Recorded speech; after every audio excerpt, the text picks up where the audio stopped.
Hello guys, आज हामी फार्माकोलोजीको most important topic एन्टी-ट्युबरकुलर drugs बारेमा पढ्नेछौँ, जुन कि हाम्रो फार्माकोलोजीको एक्जाममा 10 मार्क्समा धेरै पटक सोधेको क्वेसन हो।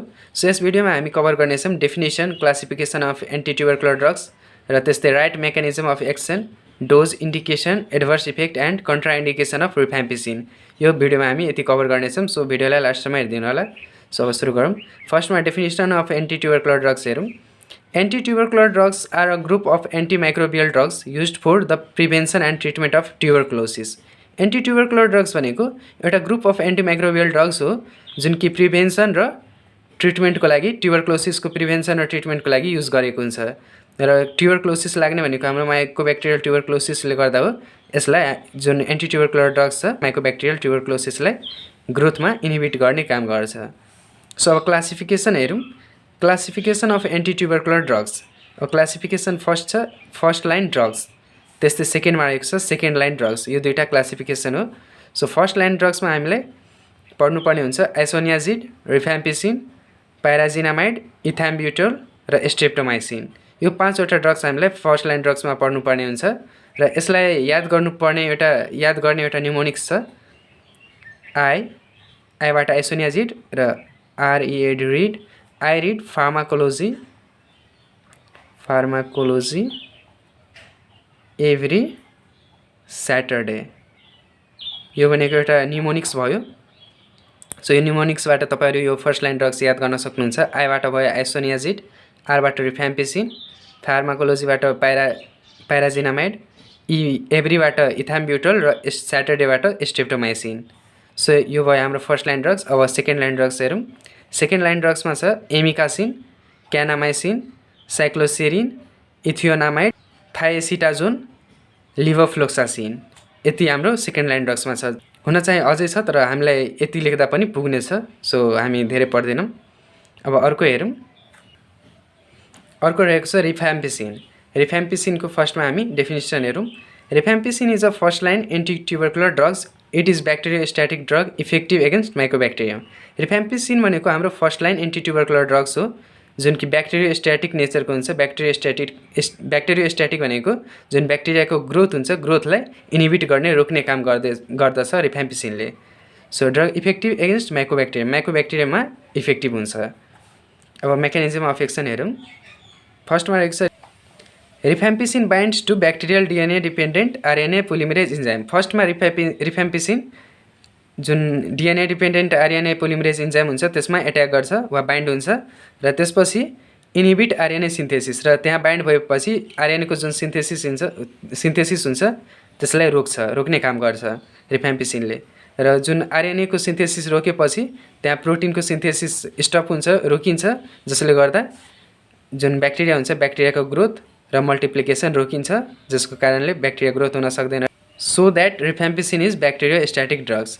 र जुन यहाँ ग्रोथ र मल्टिप्लिकेसनलाई स्टप गरेको छ त्यसको कारणले हामी रिफाम्पिसिनलाई स्ट्याटिक भनेको स्टपेज, ब्याक्टेरियाको जुन ग्रोथ हुन्छ त्यसलाई स्टप गर्ने काम गरेको छ ब्याक्टेरियोस्ट्याटिक ड्रग, त्यसलाई भन्छौँ हामी रिफाम्पिसिनले गरेको छ। अब इन्डिकेसन हेरौँ। इन्डिकेसनमा छ all forms and category of TB. हामी रिफाम्पिसिनलाई कति बेला युज गर्न सक्छौँ भन्दाखेरि all forms and category of TB. टिबीको जुन पनि जस्तै एउटा एक्स्ट्रा पल्मोनरी टिबी हुन्छ, एक्स्ट्रा पल्मोनरी टिबी, र एउटा हुन्छ इन्ट्रा पल्मोनरी टिबी। यानि कि इन्ट्रा नभन्दा पनि पल्मोनरी टिबी हुन्छ र एउटा एक्स्ट्रा पल्मोनरी टिबी हुन्छ। दुईटै फर्ममा हामी युज गर्न सक्छौँ रिफाम्पिसिनलाई। त्यस्तै छ लेप्रोसिमा, ब्रुसेलोसिस र प्रोफाइलेक्सिस अफ मेनिन्गोकोकल मेनान्जाइटिस। यसमा पनि हामी प्रोफाइलेक्सिसको रूपमा युज गर्न सक्छौँ। त्यस्तै डोजमा हेरौँ। डोजमा छ एडल्टको डोज रहेको छ 600 mg OD once a day. 600 mg हामी एक दिनमा युज गर्न सक्छौँ जसको वेट एबभ 50 kg रहेको छ त्यसकोमा। र त्यस्तै 450 mg once daily OD use गर्न सक्छौँ जसको 50 kg भन्दा बिलो वेट रहेको छ। त्यस्तै चाइल्डमा हामी 10 mg पर केजी पर डे युज गर्न सक्छौँ। त्यसको वेट क्यालकुलेसन गरेर हामी 10 mg पर केजी पर डे युज गर्न सक्छौँ। त्यस्तै रहेको छ एडभर्स इफेक्ट। अब रिफाम्पिसिनको एडभर्स इफेक्टहरू रेड युरिन, जुन युरिनेसन हुन्छ त्यसको कलर रेड हुन्छ।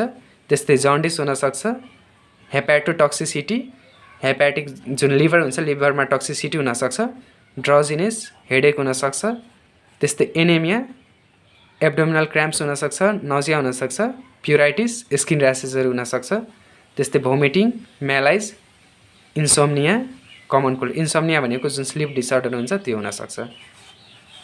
त्यस्तै कन्ट्राइन्डिकेसनहरू कस्तो टाइममा नदिने भन्दाखेरि हाइपर सेन्सिटिभिटी, जुन हाइपर सेन्सिटिभिटी टु रिफेम्पिसिन छ भने त्यसमा नदिने, त्यस्तै जन्डिसमा नदिने, प्रेग्नेन्सीमा कन्ट्राइन्डिकेटेड छ, त्यस्तै इल्डरली पेसेन्ट र एनेमियामा कन्ट्राइन्डिकेटेड रहेको छ। र हामी स्ट्रेप्टोमाइसिनको mechanism of action, indication, adverse effect, contraindication, dosages form र डोज यिनीहरू पनि हामी पढ्नेछौँ। अब नेक्स्ट रहेको छ हाम्रो स्ट्रेप्टोमाइसिन।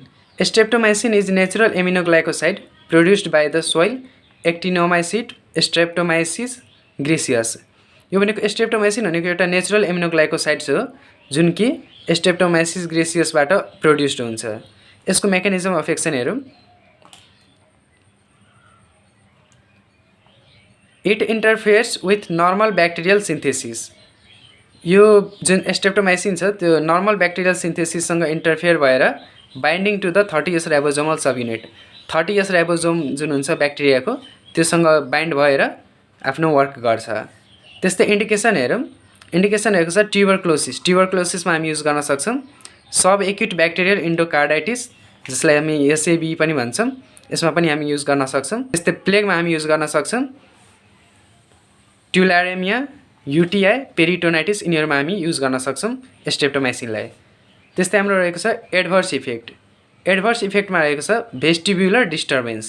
जुन भेस्टिब्युल हुन्छ त्यो भेस्टिब्युलमा डिस्टर्बेन्स आउन सक्छ। त्यस्तै लोवेस्ट पोसिबिलिटी अफ नेफ्रोटोक्सिसिटी। जुन नेफ्रोटोक्सिसिटी छ त्यसको लोवेस्ट पोसिबिलिटी मात्रै हुन्छ। त्यस्तै रेयर हाइपर सेन्सिटिभिटी, कहिलेकाहीँ हाइपर सेन्सिटिभ भइदिन्छ तर त्यो रेयर हो।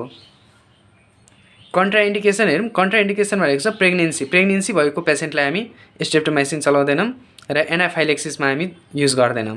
त्यस्तै डोजेज फर्म। डोजेज फर्म भनेको 0.75 to 1 ग्राम पाउडर फर्ममा हुन्छ जुन कि इन्जेक्टेबल फर्ममा हुन्छ।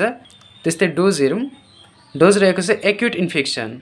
एक्युट इन्फेक्सनमा हामी 1 ग्राम आइएम इन्ट्रामस्कुलर हामीलाई दिनुपर्ने हुन्छ एक्युट इन्फेक्सनमा, जुन कि ओडी र बिडी हामी युज गर्न सक्छौँ 7 to 10 days।